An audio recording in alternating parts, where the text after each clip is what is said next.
West Ham had enjoyed a steady start to the season, were sitting comfortably in 6th place when they travelled to Pride Park to face Derby. But manager Harry Redknapp wasn't a happy man. A major row had broken out with Chief Executive Peter Storey over the need to sell wing-back Andy Impey. It does concern me when people do want to sell people behind your back. Like maybe Andy Impey today, it may be Rio Ferdinand next, mightn't it? You know, and that's not saying that I just want to give the punters a good side and a team they can be proud of. We did bring £3 million in the summer. We did spend £3 million. But it's, you know, it's disappointing the way it's been done. An offer has come in from a player that is sometimes in the team, sometimes out of the team, and it's a very good offer for us, and we've accepted it. Andy Impey did move on to Leicester, but without him, West Ham won well that day at Derby, helped by a cracker from Mark Keller.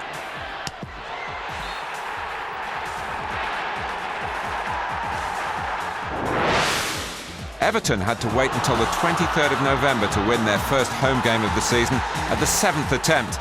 But there were no celebrations from Walter Smith. He was too busy answering questions on the future of his club captain, Duncan Ferguson. We've been winners since the start of the season and he's still here. So I've certainly not heard anything from Sunderland. So if he's going anywhere, I don't think it will be there. 2 days later, Ferguson did move to the North East, but to Newcastle, not Sunderland, in a £7 million deal. He made an immediate impact, scoring twice against Wimbledon.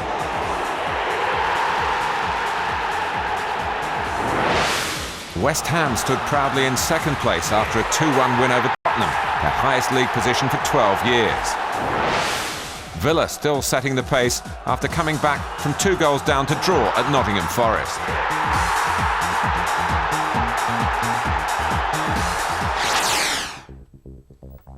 At the end of the month, Aston Villa led Manchester United by 1 point. West Ham now in 3rd place, above 2 more fancied London clubs. Leeds, settling quickly to life under David O'Leary, were 6th. At the bottom, Blackburn in some disarray without a manager. Southampton still paying for that dreadful start. Forest fans fearful at their lack of progress. Above them, a 4-point gap before you found Coventry City.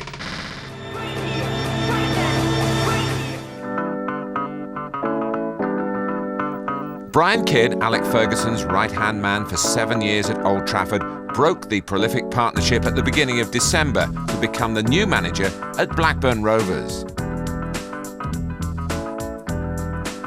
Gentlemen, ladies, I'm delighted to accept the appointment as manager of Blackburn Rovers Football Club, in conjunction with Mr. Jack Walker, Mr. Core, the chairman, his fellow directors, the staff and of course the players.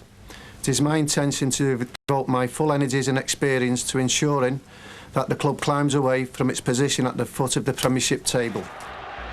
Brian Kidd had an immediate impact as well.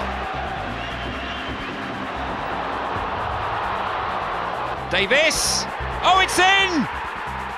And maybe it could only be like that for Kevin Davis. December looked a key month for Aston Villa, the Premiership leaders, starting at home to their closest challengers, Manchester United, who took the lead early in the second half through Paul Scholes.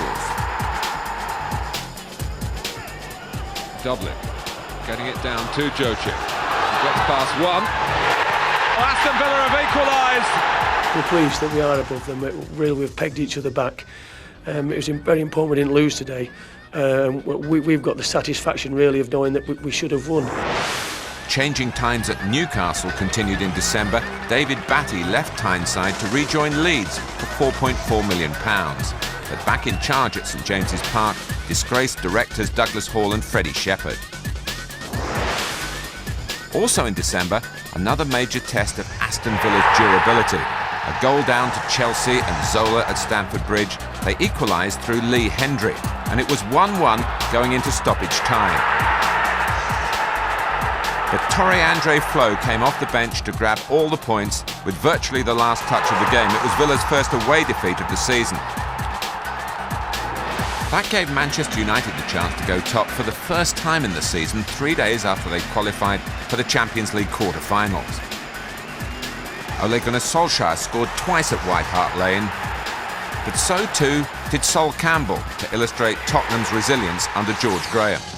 United stayed in pole position for only 24 hours until Aston Villa completed the comeback of the season. After being 2 goals down to Arsenal, they scored 3 times at Villa Park. Meantime, it's Dion Dublin. And then the shot, and Dublin's turned it in! Collymore on the near post, coming in behind him is Dublin! It's a goal! It was an amazing fight back, and you can't forget that it was against the champions of the Premiership, Arsenal, and which is no mean feat in itself, you know, to give them 2-goal start and come back and win it. Liverpool lost their 8th game in the Premiership, this time at Wimbledon. Chance to put in a decent cross. Oh, there's a through to Gale, through to Keith Gillespie from Newcastle became Brian Kidd's first signing at Blackburn for over £2 million. Gillespie's old club, Manchester United, came head-to-head with Chelsea in mid-December. And it comes for Butt. Comes for goal!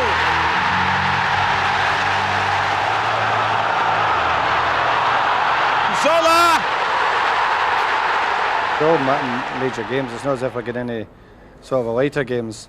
So it's been a really heavy spell we've come through. So you've got to give us credit for that, and we're still there. We know we are capable of beating everybody. It's just a matter of being always at our best. 3 days after earning that point at Old Trafford, Chelsea went top of the table for the first time in 9 years. Poyet and Flo with the goals against Tottenham, who were very much in the match until Chris Armstrong was sent off. Manchester United's Premiership form in December had been patchy, and worse was to come when Brian Robson returned to Old Trafford with his Middlesbrough side. Jim Ryan in charge of United that day, Alec Ferguson at a family funeral. Dean Gordon's cross, and it might come through to Dean here, who pulls it back for Hamilton Ricard! And Middlesbrough are ahead! It's going to be whipped in by Andy Townsend, floated towards Dean. And it comes to Dean Gordon! Oh, what a super strike! Hamilton Ricard's going to pick up on that poor pass from Johnson. Looking to put Dean away, and he has done! And it's number 3! It's all over though, and Middlesbrough claim a famous victory at Old Trafford. I mean, it's special to come here, but it's not particularly, coming here and winning. I mean, it is a nice feeling, but the important thing is that we've got 3 points, and you get 3 points against United just the same as anybody else. At the bottom, Forest's woeful run was extended to 15 games without a win by Blackburn's late equaliser at the City Ground.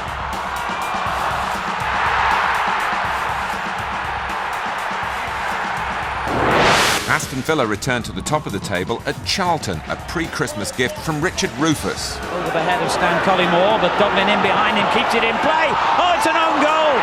What a terrible start for Charlton! On Boxing Day, Chelsea leapfrogged Villa. It began well for them at the Dell, a goal from Torre Andre Flo. Poyet stretched that lead, but then was stretchered off. A big loss at a key time of the season. Later that day, Aston Villa lost ground in controversial circumstances. They were already 1-0 down when this happened. Now, has he come out of the area here? Michael Oakes wasn't sure of what his bearings were. He's off. Michael Oakes sent off. Collymore. Oh, it's put away by Ricky Shimaka. Here is Kevin Davis. It's Tim Sherwood. 3 minutes to go.